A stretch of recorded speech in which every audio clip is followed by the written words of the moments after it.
पाठ 2 सच्चाई राह। पाठ परिचय।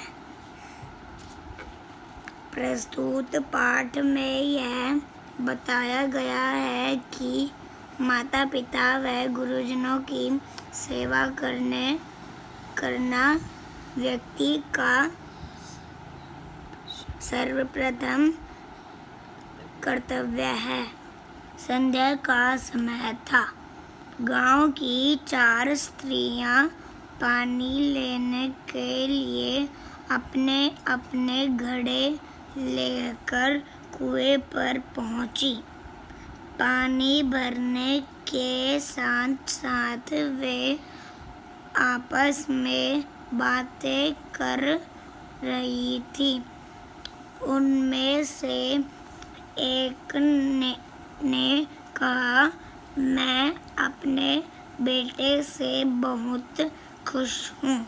भगवान अगर किसी को बेटा दे तो ऐसा ही दे। बेटा क्या अनमोल हीरा है। उसका कंठ इतना मधुर है कि बस पूछो मत।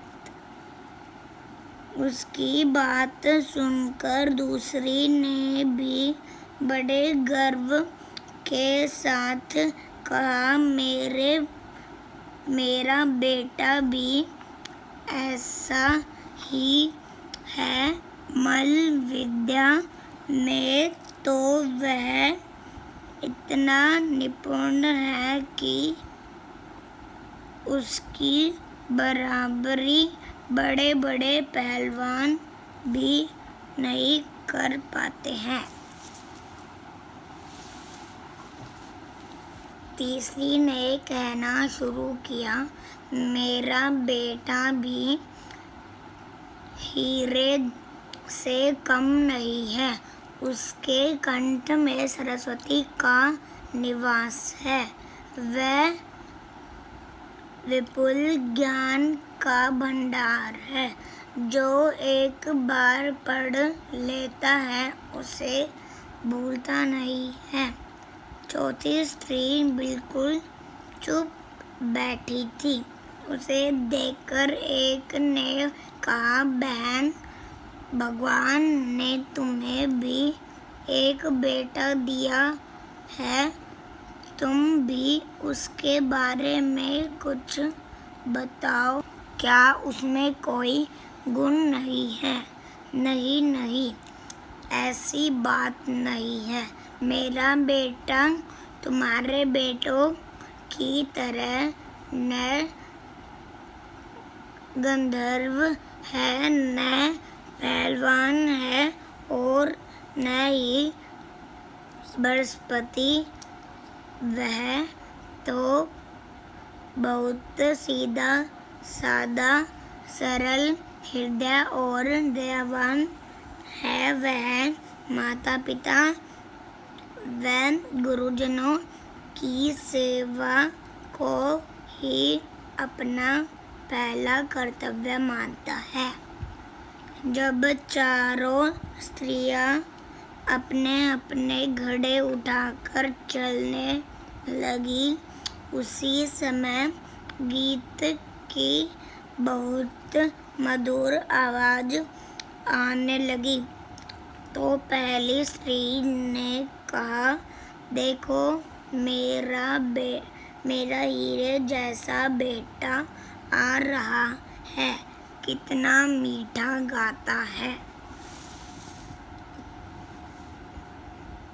तीनों स्त्रियां उसे निहारने लगी और वह गाना गाते हुए आगे बढ़ गया। वे सब उसकी प्रशंसा करने लगी।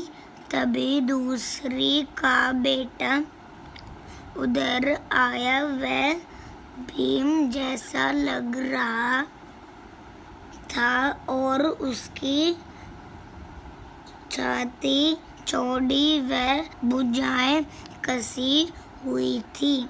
वह भी बिना अपनी माँ को देखता हुआ वहाँ से चला गया।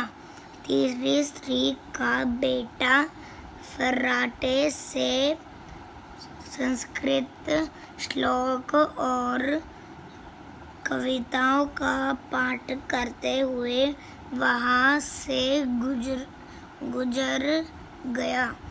तभी चौथी स्त्री का बेटा भी उधर आ पहुँचा। वह अपनी माँ से बड़े स्नेह से कहने लगा, ओ माँ, तू क्यों तकलीफ उठाती है? ला अपना घड़ा मुझे दे, मैं इसे ले चलता हूँ। चौथी स्त्री ने लाख मना किया, परंतु वह नहीं माना।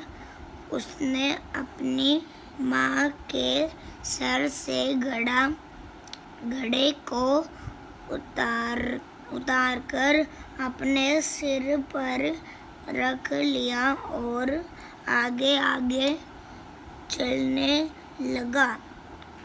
सभी स्त्रियां उसके व्यवहार को देखते आश्चर्यचकित हो गई। कुछ दूर बैठे एक वृद्ध पुरुष के मुख से